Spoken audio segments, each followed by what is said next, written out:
Hello, good evening everyone. Kamusta na kayo? Pasensya na no, naging busy ako nung nakaraan kaya hindi ako kaagad-agad na nakapag-share no sa ating sinusundan dito sa The Purpose Driving Life no. Pasensya na no. So andito na po tayo sa chapter 12, okay? So mag-start na po tayo. No. Kamusta na kayo? Hopefully na maging maayos ang lahat, no? Ako rin ganun, same as usual, work, ganun, ministry, parang ganun. So, ganun talaga. Basta wag lang natin kalimutan na parating nandyan si Lord na parati tayong ginagabayan, okay? So, andito na tayo sa chapter 12. Ang pamagat dito ay ang paglago ng iyong pagkipag-ibigan sa Diyos. Dito ito sa Kawikaan 3:32. So, ako na magbabasa no, sa verse sa Kawikaan 3:32. Ngunit ang matuwid ay kanyang pinagkakatiwalaan. Okay? O nga, dapat talaga no, yung matuwid talaga no. Kailangan maging matuwid tayo para tayo ay pinagkakatiwalaan din no. So ang paglapit mo sa Diyos, paano ba ang paglapit natin sa ating Panginoon, no? Paano kaya? In what way, no? So, ay depende yun sa pagpasya mo sa katulad ng kahit anong relasyon mo. Depende yun sa pagpasya mo. So, ako naman ay, sa akin naman, no, I always, parada ako nag-i-invite, no? Nag-invite sa mga friends, no, sa mga maraming kakilala gano'n na pag minsan mga nagkakaroon ng depression, mga stress gano'n. So, yun, inaanyayahan ko talaga kasi first, alam naman natin na yun talaga ang gamot lang no na makilala nila ang Panginoon ay talagang doon nila malalaman na kay sarap pala na mabuhay pag ang Panginoon ay sa atin, no? So, kahit anong invite mo talaga, no, sa tao, no? Kahit anong invite mo talaga sa tao, no? Pero kung hindi naman sila nagpasya, okay? So, ilagay natin, ini-invite mo sila, ano ang reason? Ganito, may reason, in-invite mo sila because may party, no? Ganun naman talaga ang nangyayari, no? May party, may okasyon, no? So, ang mga kaibigan papunta, hindi sa pakikinig, no? Dahil may pagkain, o lalo nito sa abroad, no? Ay, hindi gano'n nakakatikim sa pagkain natin, sa Philippine food. So, pupunta ron dahil para makikain or makipag-communication sa mga kapwa natin, mga Pilipino, no? And merong ganun, no? And then after that, ilagay natin ang invitation ay 50 ang pumasok, no? And then ang talagang nag-church lang talaga, ilagay natin 20 lang. Di ang dami, di ba? Ang saya natin, no? So, pagkatapos nun sa okasyon, ay wala na, hindi na. Ganun pala balik sa ulit sa dati, di ba? So, kahit ganun yun eh. Kahit anong invite mo talaga sa isang tao, anong invite mo talaga sa isang tao, kung hindi pa nila naramdaman, no, na ang presensya ng Panginoon. Wala talaga, no? Wala talaga. Like me, ganun din ako, no? Minsan nahirapan na rin ako, no, mag-invite talaga dahil ang hirap talaga mag-invite dahil hindi ko rin alam eh, bakit kaya ang hirap nilang i-invite, no? Pero ang sabi rito, ang pagpalapit mo sa Diyos, no? Pag in-invite ka at merong maisip mo na gusto mo mag-church kasi may problema ka. Ganun naman ang tao talaga, di ba? Pag may problema lang, may hinihingi lang, pupunta sa church, no? Ganun. Ay, hindi mo alam na yun pala ay unti-unti mong naramdaman na ay, talagang may Diyos. Parang gano'n, di ba? Oo. Kaya, depende kasi yun eh. no? Depende sa pagpasya mo. Depende yun sa pagpasya mo. So, ganyan yun, no? So, kaya yung mga unbelievers, so ang hirap talaga mga kapatid, no? Kahit ako hanggang ngayon, ang hirap talaga mag-invite. So, ang gagawin natin, ipag-pray na lang talaga sila na sana mahipo sila ng Panginoon at bigyan tayo ng lakas talaga na ma-invite natin sila sa church, no? Ma-invite natin sila sa church and ang Panginoon na ang kikilos sa lahat talaga. Dahil kahit anong pilit talaga natin at hindi, kahit anong pilit natin, no? Na mapalapit sila sa Diyos ay depende rin sa pagpasya nila, no? Depende rin sa pagpasya nila, no? Katulad din yun ng isang relasyon, no? Katulad din isang relasyon. Magkaibigan, lalo na sa kailangan nating alagaan ang pakipagkaibigan sa Diyos. Okay? Oo. So, yun lang. Yun lang talaga ang pinaka way, no, na kahit na mag-invite ka, kailangan kasama talaga ang dasal dahil yun ang Panginoon lahat ang kikilos. Dahil hindi mo kasi sila mahihila talaga sa desisyon mo. Dahil sila ang nagpapasya, oo lang sila. Pero hindi, wala yun sa kanila, no? Ang Panginoon lang talaga kikilos sa lahat. Kaya kailangan talaga, ang mahalaga talaga na magdasal tayo. Okay? So,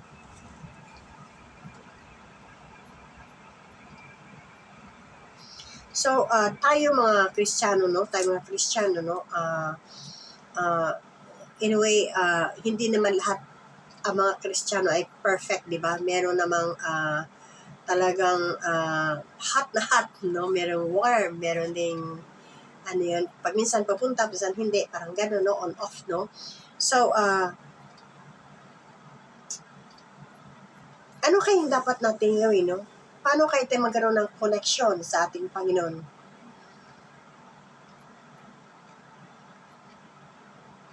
No? Dahil hindi naman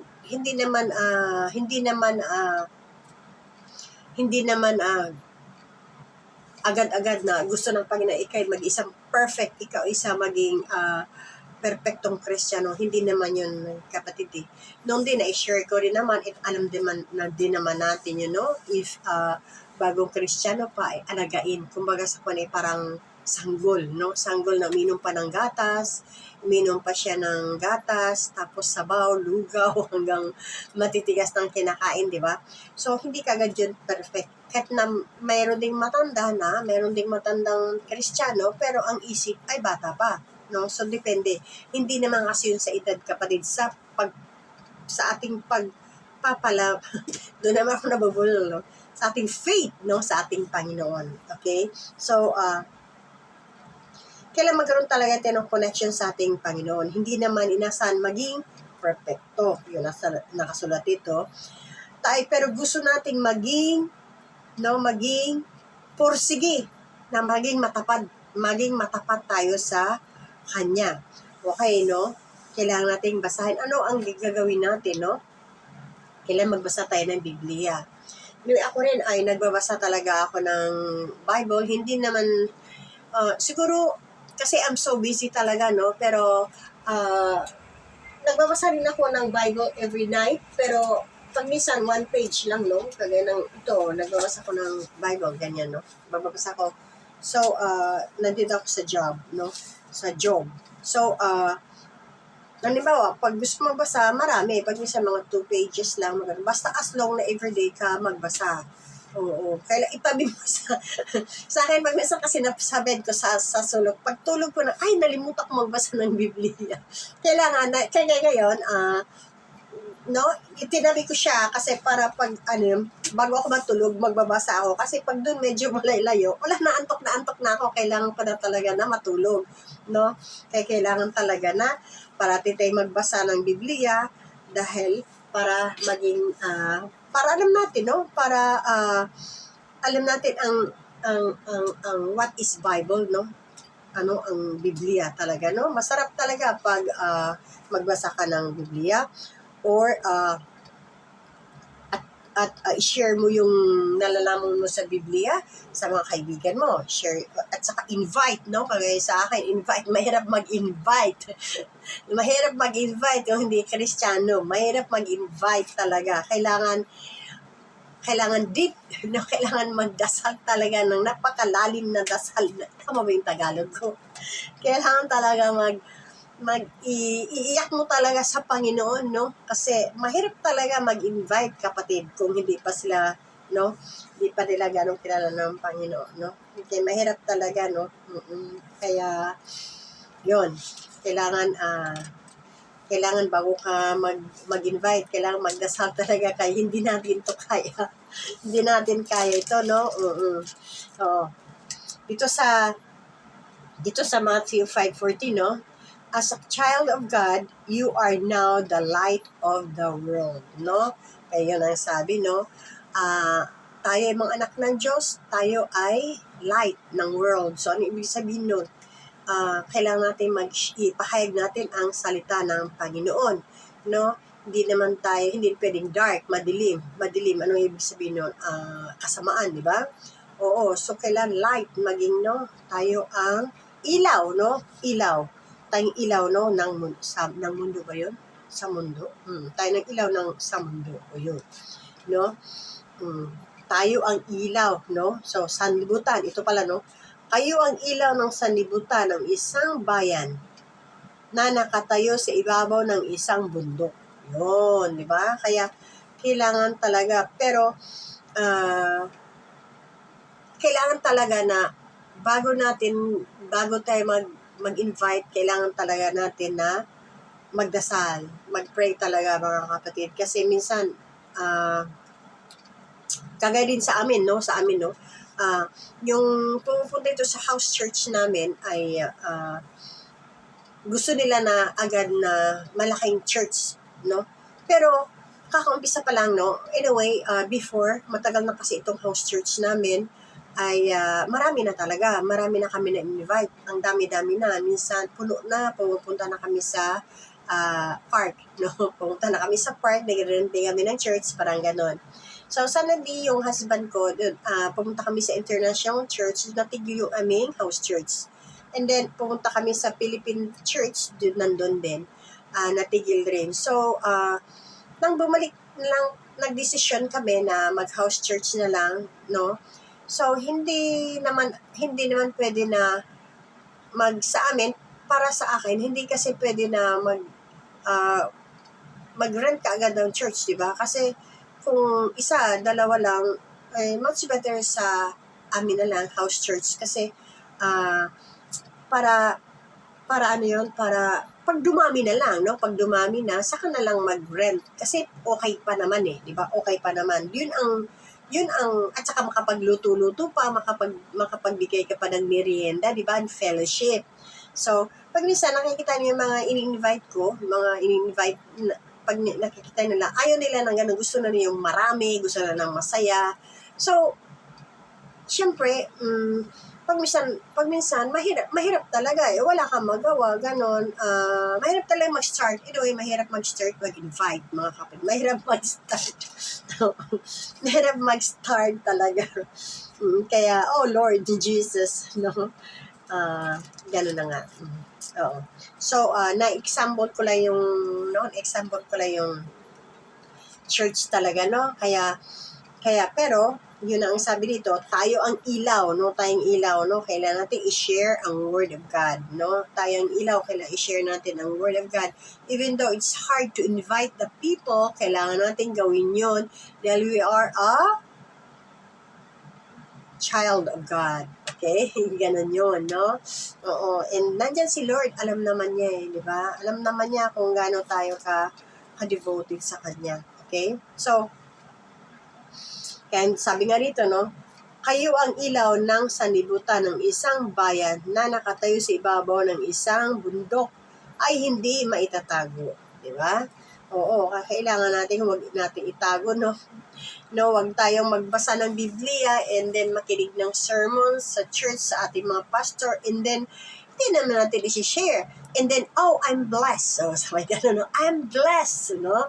Tapos yun pala, yung kapatiran mo hindi naka-attend ng church or yung mga friends mo, hindi mo ma-share, ayaw mo i-share. Kailangan i-share mo kasi yun na nga ipahayag mo nga kaya ang sabi nga rito you are now the light of the world. Ibig sabihin, ihayag mo ang salita ng Panginoon, di ba? Para sila rin ay ma-bless, no? Sila rin ay ma-save. Yun ang ibig sabihin nun, no? Kaya sabi lang, kailangan mong maging matapat. Kailangan talaga nating maging matapat, no? Sa ating Panginoon. Kaya pag minsan ang pagmamahal ng mga sometimes, no, mga Kristiyano din tayo, mga anak ng Panginoon, no, minsan andun yung nanlamig, no, nanglamig sila. Ito nga ang problema. Kaya kung mayroon tayong mga kaibigan, mga kapatiran na nanglamig, kailangan talaga natin din na i-invite, hilahin natin, no? Hilahin natin, no? Oo. No? Dahil sila iniwan na nila yung unang pag-ibig nila. Sino bang unang pag-ibig nila? Ang Diyos, no? Kaya kapag nanglamig sila, huwag ka talagang kaya halimbawa, no, pag nanglamig sila o nanglamig tayo, huwag talaga tayong magtaka, no? Huwag tayong magtaka kung anong hiningi natin na dumadanas tayo ng sakit. Ano ba klaseng sakit yun? Pain and sorrow, no? Problems, everything, no? And then, hindi natin nakayanan. Napakabigat. Why? You know why? Bakit? Kasi wala na sa atin ang Panginoon. Dahil nanglamig ka na sa Kanya, iniwan mo na siya, Then kung mahal mo ang Panginoon talaga, andyan ang Panginoon sa puso mo. Kahit gaano pa kabigat ang problema mo, nandyan ang Panginoon. Hindi mo maramdaman yun, kapatid. No? Kaya, huwag tayo magtaka kung iwanan mo ang Panginoon, ay dumadanas tayo ng sakit, no?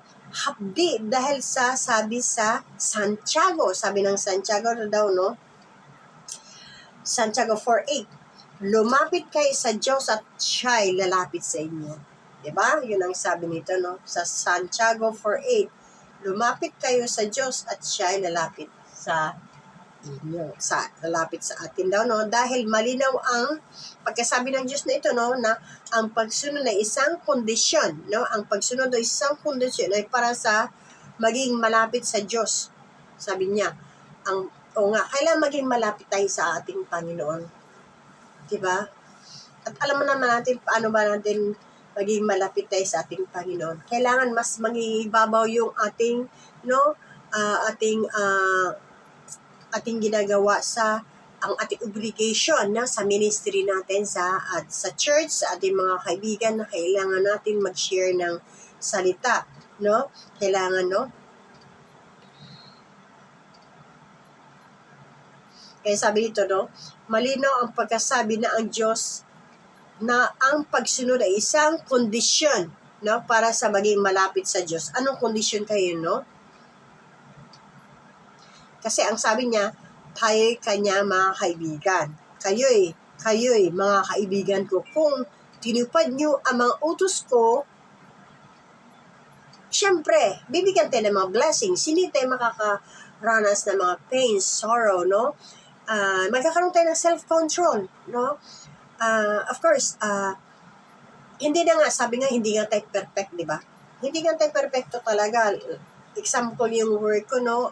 Like today, ang dami mga troubles talaga, mga kapatid, grabe talaga. But,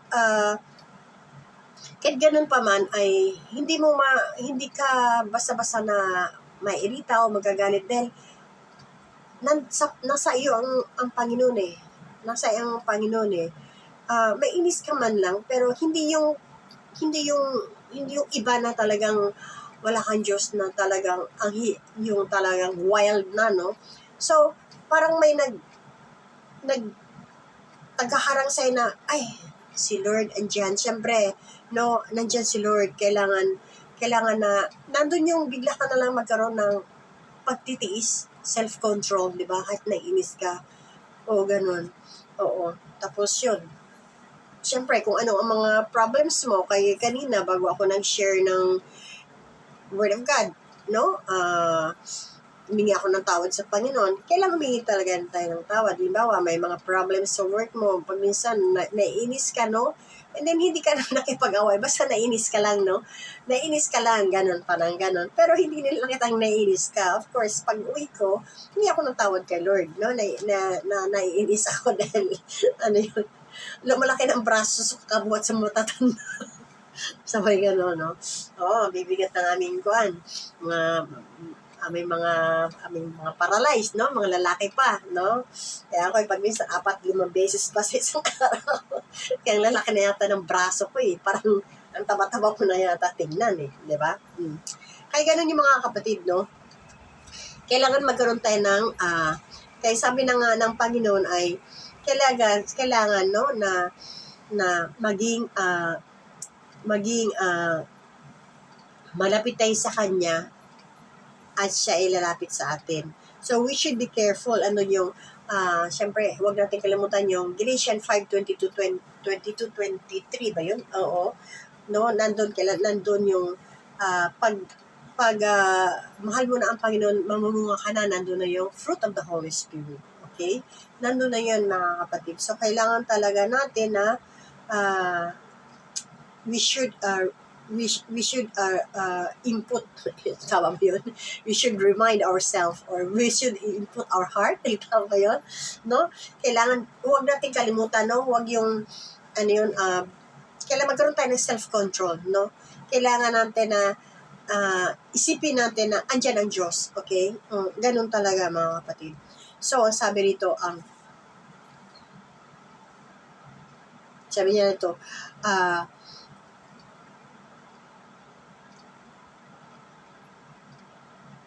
dahil malinaw ang pagsabi ng Diyos na ang pagsunod ay isang kondisyon para sa mga maging malapit sa Diyos. Ang sabi niya, kayo mga kaibigan ko, kung tinupad niyo ang utos ko, no? Dahil kaibigan tayo, kung tinupad niyo ang utos ko, ay magkaroon tayo ng blessings, everything, di ba?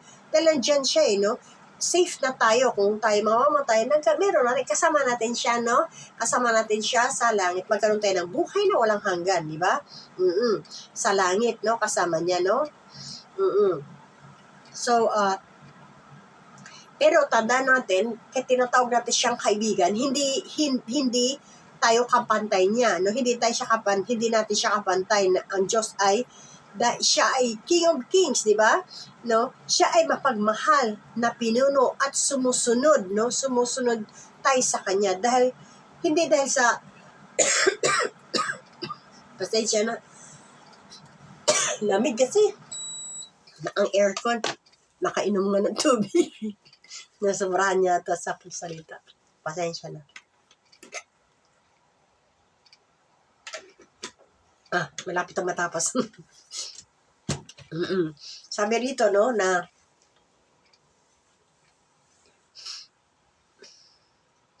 hindi sa ganun na sumunod tayo sa Panginoon dahil takot tayo sa Kanya, no? Hindi sa ganun na susunod tayo sa Panginoon dahil takot tayo sa Kanya, no? Dahil napipilitan lang tayo, hindi yun, mga kapatid, kundi sumunod tayo sa Kanya dahil mahal na mahal natin siya.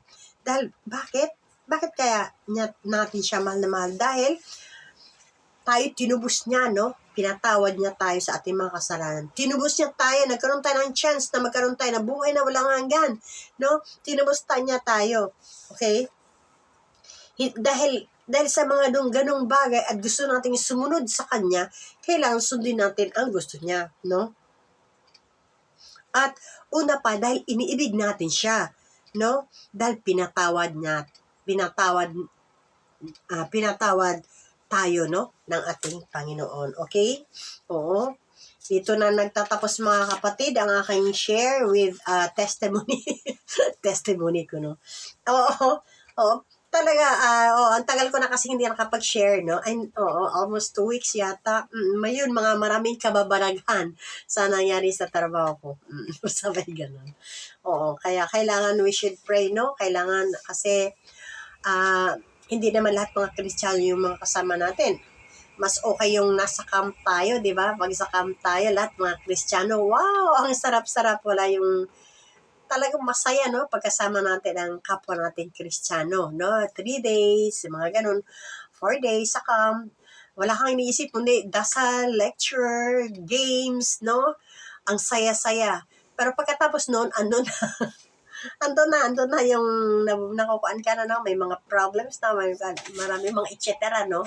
Kaya, mahirap talaga mga kapatid, no? But we don't forget, no? Nandiyan si Lord na siya ay nandiyan na para siya nakatingin sa atin, binabantay niya tayo, no? Okay? So, dito na po mga kapatid, ang matatapos ng ang aking sinishare sa inyo, no? Pasensya na kayo dahil parating late na lang talaga ako pag nag-share sa inyo, no? Okay, Lord, maraming salamat for tonight. Lord God, maraming salamat sa inyong salita, Panginoong Ama, na kailangan talaga namin na kami ang ilaw, Panginoong Ama, na mai-share namin inyong salita, Panginoong Ama, para kami ay lalong maging malapit sa inyo, Panginoong Ama. Lord, maraming salamat, Lord God, sa aral na ito, Panginoong Ama, Lord God, and always bless us, Panginoong Ama. Take care with us, Panginoon.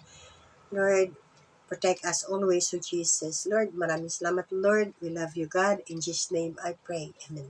Okay, hanggang dito na lang mga kapatid, no? Pasensya na kayo, no? And then, next ay, ano kaya ang focus natin? Sa 13, hindi ko na tinatapos itong aking sinishare sa inyo, no? Kaunti lang ang kinukuha ko. Ang pagsambang lulugod sa Diyos daw. Ang pagsambang lulugod sa Diyos. Sa next siguro, baka para hindi na ako mangako sa inyo kasi nakakahiya na talaga na siguro every 2 weeks siguro. Every 2 weeks siguro ako mag-share. Hindi 1 week, kundi 2 weeks. I'll try my best, okay? Maraming salamat mga kapatid and good night everyone. Love you. Bye!